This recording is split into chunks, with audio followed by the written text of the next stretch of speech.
Hi, welcome to Connections. My name is Stacey Levine-Lavely, and this is my son, Jagger Lavely. He is the inspiration behind this show. Jagger has autism, and as we started his journey as a young child, I knew nothing about this world, and as he gets older, I learn more and more each and every day on this journey. So I want to take you along on the journey with us. We're going to be talking about resources, we're going to be talking about community, housing, we're talking about jobs, we're going to be talking about therapies, services, inspirational people in this community, and so much more. So we look forward to you joining us on this journey, and we're trying to create unity in the community.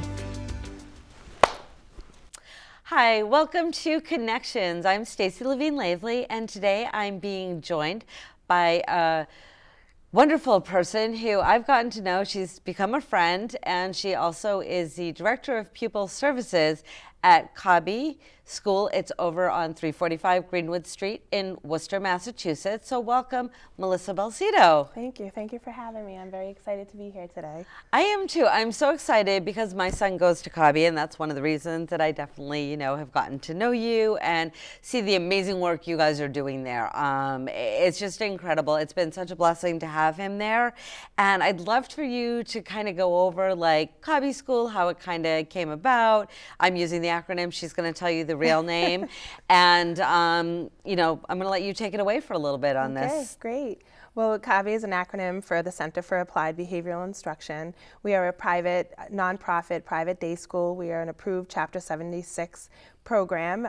We service children with special education needs, primarily children with autism and challenging behaviors.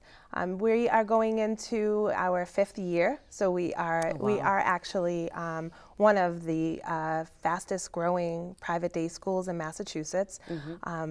There have within the last year, we have grown significantly. We have about 81 students currently, and they're from 51 districts in Central Mass area within a 60-mile radius. Oh, wow. And it's actually a pretty, it's a great environment for these kids that aren't able to attend the public schools and be educated within the public school setting. It's nice for them to be able to come in, and with our clinical experience and having, what makes us unique actually is that our high student to staff ratio. So we have right now currently 11 classrooms. We are growing. We're looking at developing 5 more classrooms. Hopefully that construction will be done within the next, maybe 30 to 60 days.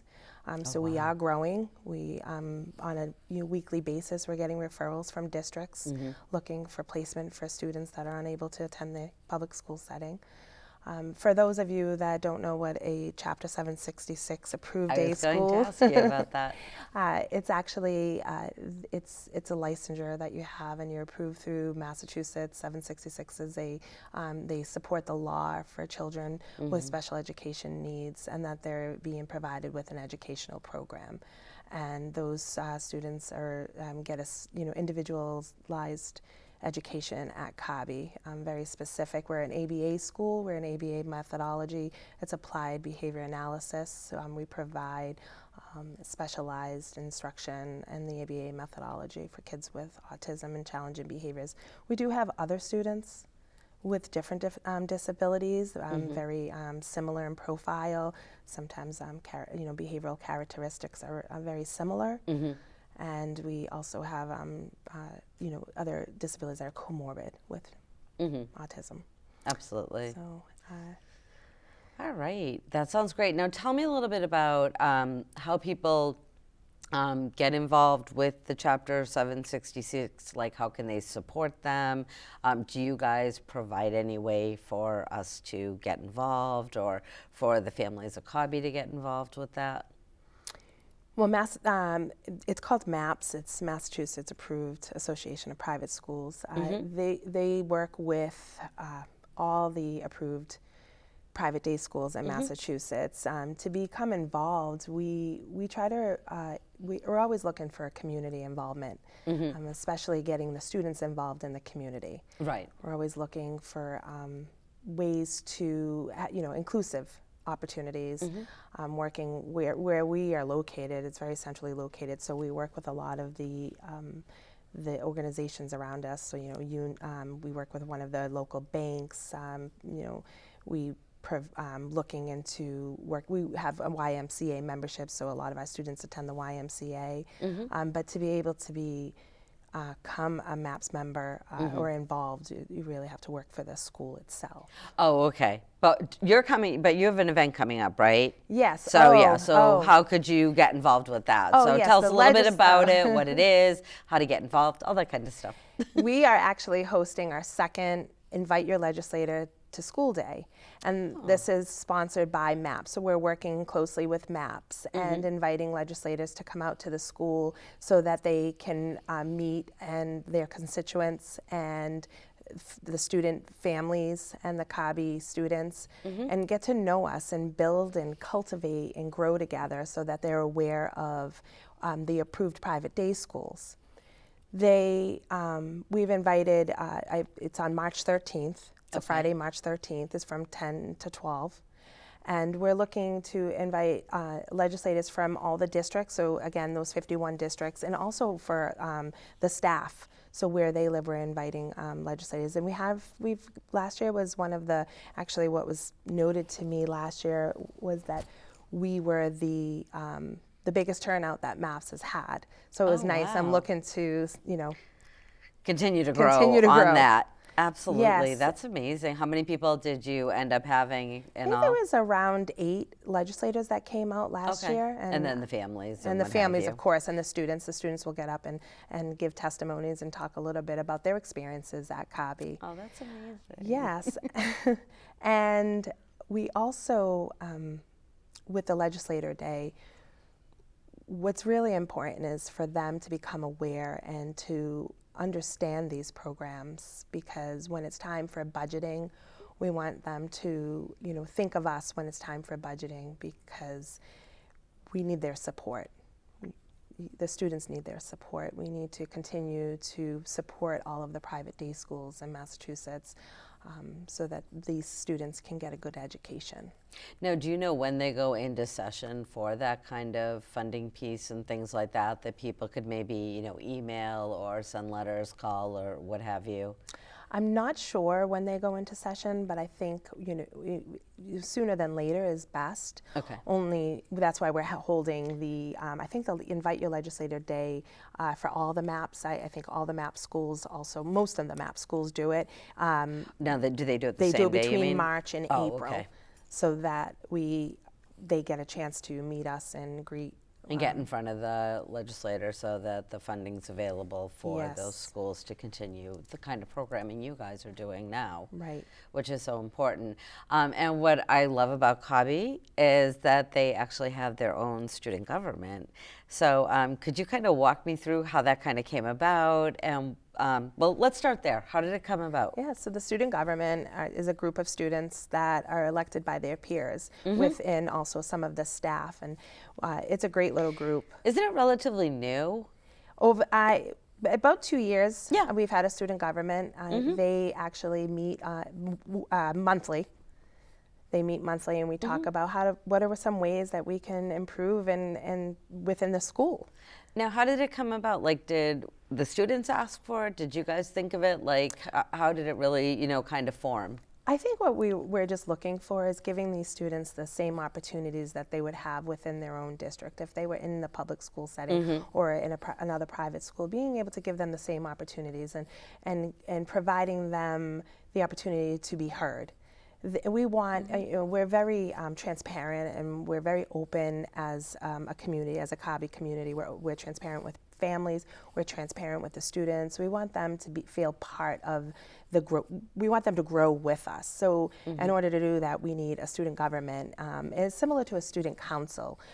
Just actually yesterday, we had an inclusive opportunity for our students. We attended the Student Advisory Council.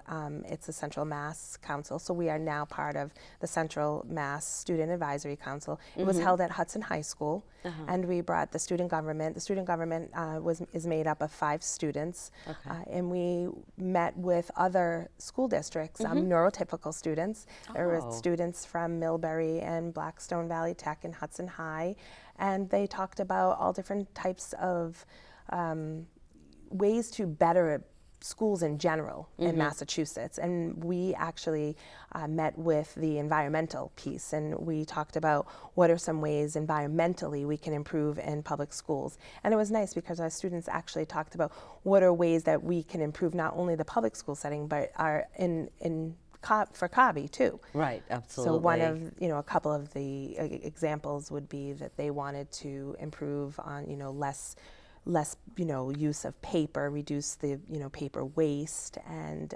recycling, and also maybe working on developing a garden. So those were some of the ideas that they created yesterday. Oh, that's so nice. That's awesome. Now, would you then turn around into a program of being able to use whatever you're growing in, like, for example, food preparation or something like yes, that, absolutely. to kind of get into more healthy eating and things like that for the kids? Yep, through the health curriculum that we have Yeah. as well, that would be great. So the next step for the student government is for us to work together, create a PowerPoint, and bring it to the administration team. Oh, that's And so amazing. from there, then we'll create a better environment. Now, how did they get on to, say, the school government piece? Do they do like everything, like from campaigning with like posters and all that kind of stuff? Tell me the process. So we actually opened it up for middle school and up, and like more around the 13, 14-year-olds all the way up. Okay. And so they volunteered to run, and they had to write a campaign speech, as well as posters, and it's actually live on our website. It's kind of cool. Oh, that's awesome. Pretty impressive. They were pretty independent with a little guidance No from their mudslinging? teachers. No. They were fantastic. I wasn't surprised. I was going to say Jagger's best friend is president, and he like came home and told me about it, and I was shocked that he even knew what that meant. Yeah. So that was pretty cool. So what kind of things did they talk about, like when they're not necessarily with, a regional kind of situation, but like when they're sitting down, what are some of the things that like they've talked about that you've now implemented in CABI? So the last time we met, we were in the middle of planning our school dance, which is Friday night. Yes, which Yay. is Friday night, and we can't wait because we have 90% of the students are attending, and our staff are coming in as volunteers. So we are pretty excited about it. But they were a huge part in planning the winter dance. They picked out craft activities. So there'll be in the gym, obviously, will be the music and the dancing. But for those students that aren't able to attend an environment that is loud and noisy, chaotic, and the lights and chaotic, we break out into other rooms. We provide a sensory room, a movie room, a craft room, and actually a face painting room this year. So the students will. That was student picked. So all the activities the students were involved in. They got to pick the movie. Amazing. This before Friday, we have to go out shopping for some of the materials that we need.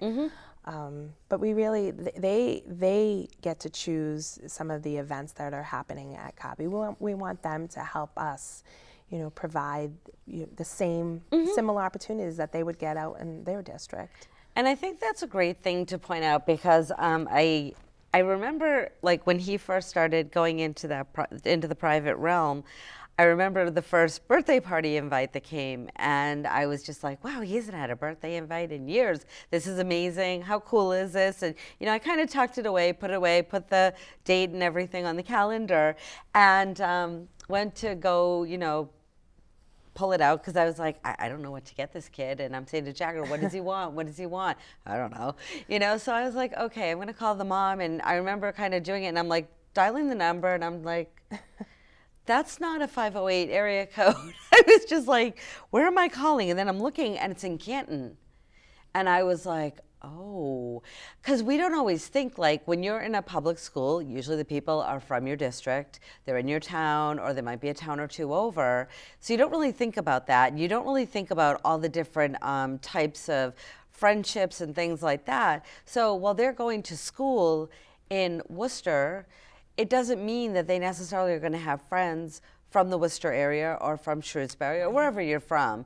And it was really kind of a little bit jarring for me because I'm like, wow, I never really thought like it's going to take me 45 minutes to get to, a party. Not that it's a big deal, but at the same time, it can be a big deal, like if you don't have transportation and things like that. So it's nice to see that they're coming together themselves and kind of creating their own community, kind of having their own like local government and things like that, which kind of brings us back to, what you're saying with the legislators and things like that and getting people involved, because a lot of that's going to fall to your student council to really kind of make these kind of opportunities available for the kids and for them to grow as a community, to really connect in and things like that. And I think that's so important.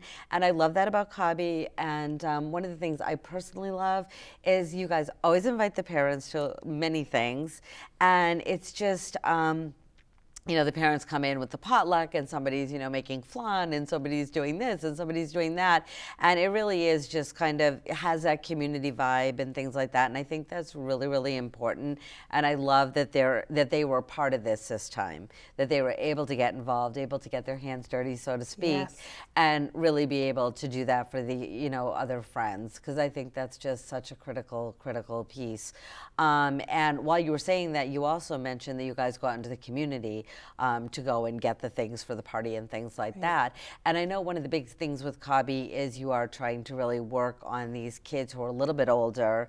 Many kids, as you know, at 22, services are done, and what you have is what you have, and they really need these pieces. So I want to ask you about two things. First, I want to ask you to talk to me about the PACE Lab, which you have, which is absolutely phenomenal, and also how that allows them to access the community, and how we can bring that forward into like real jobs and maybe really actually being part of the community. So I'm going to let you start with the PACE Lab, because I think that's really the foundation of it all before you get out into the real world to create those opportunities for them.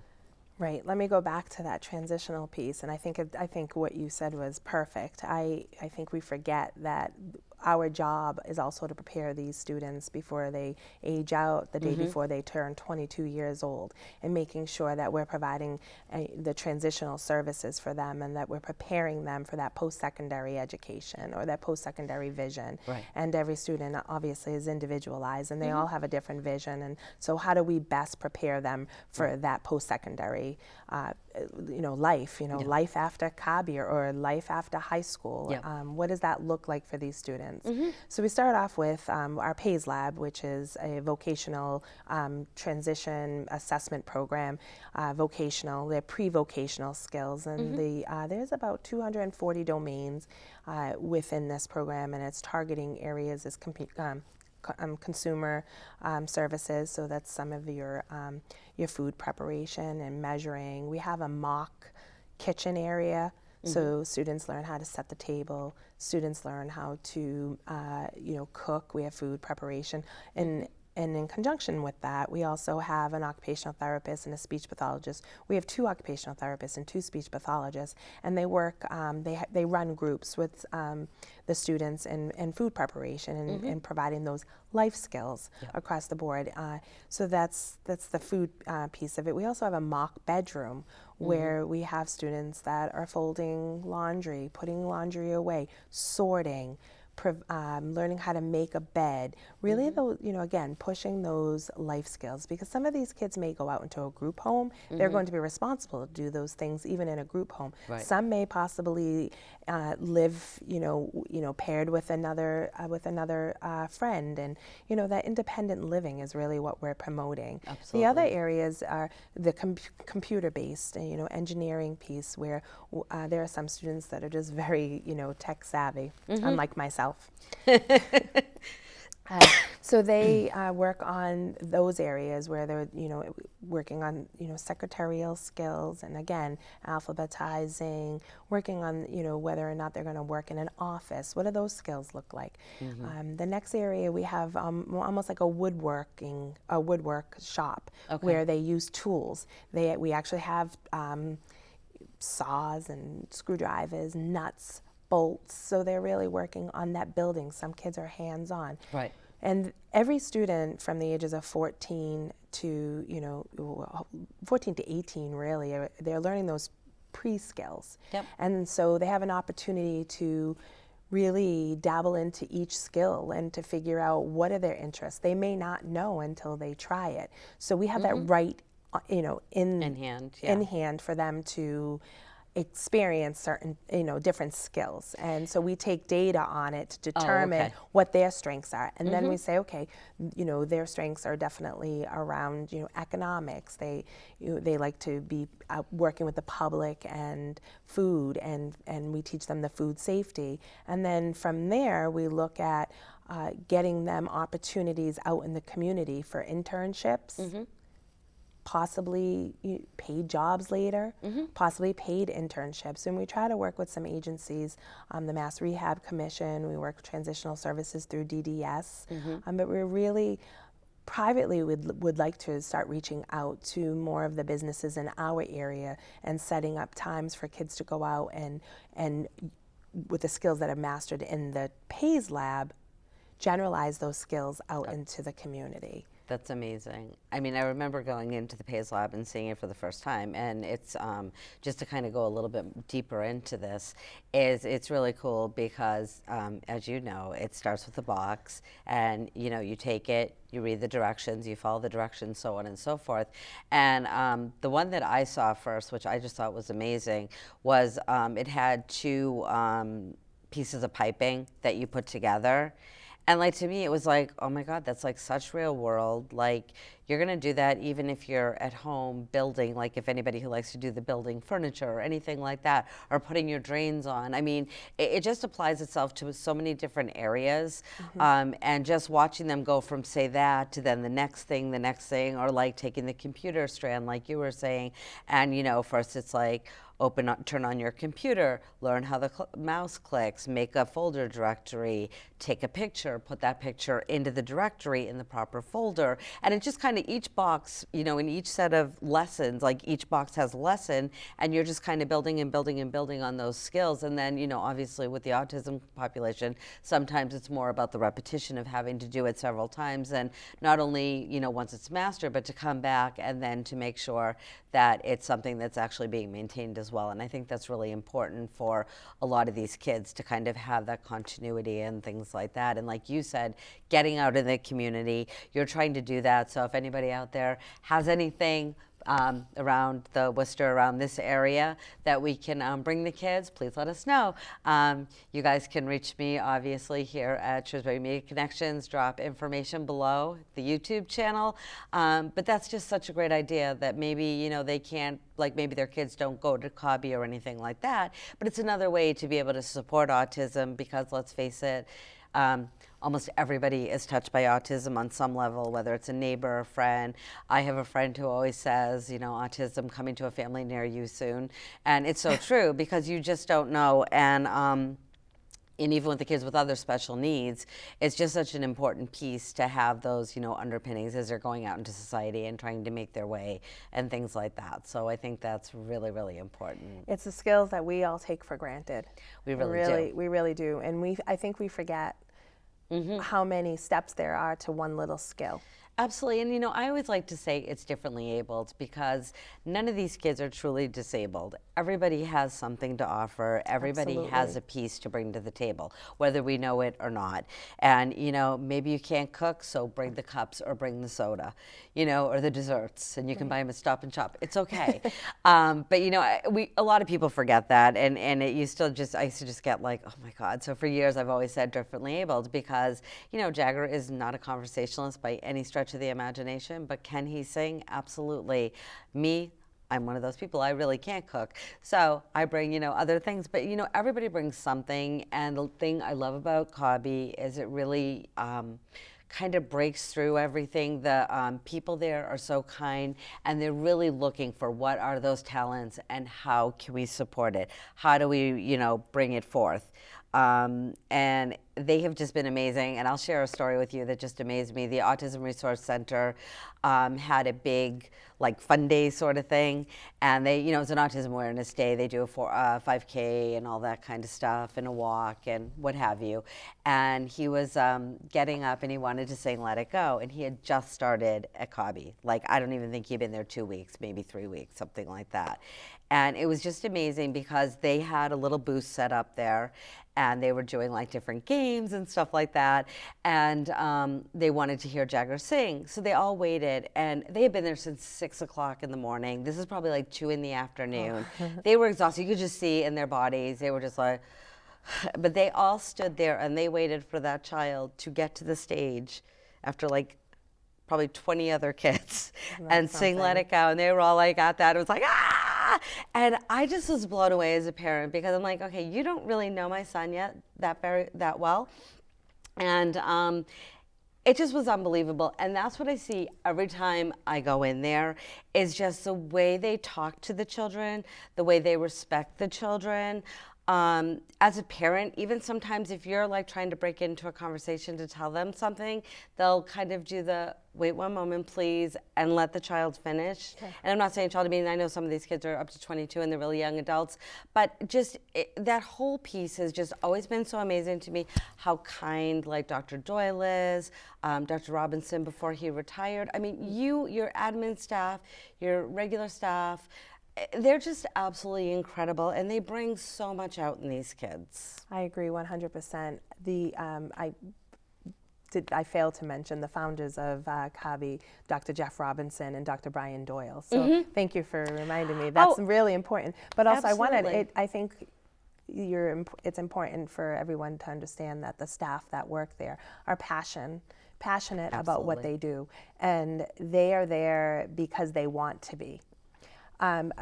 Back at the last legislator day, Invite Your Legislator to School Day, they did a presentation and they talked a little bit about the teachers. They were all certified special education teachers and BCBAs. So we have 11 classrooms, and we have a BCBA in every classroom and a certified teacher. And then we have registered behavior techs. And if they're not an RBT, then they're in the process of being trained and getting their RBT.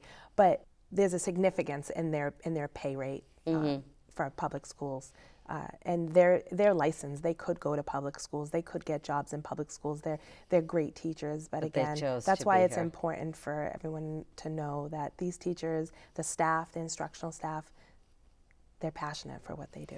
Absolutely, and I'm sure that now with the growth, you're going to be looking for people. So I'm assuming if anybody's passionate about it, we're going to have the number here. So thank you so much for joining me today. I really appreciate it, Melissa. It's been great talking to you.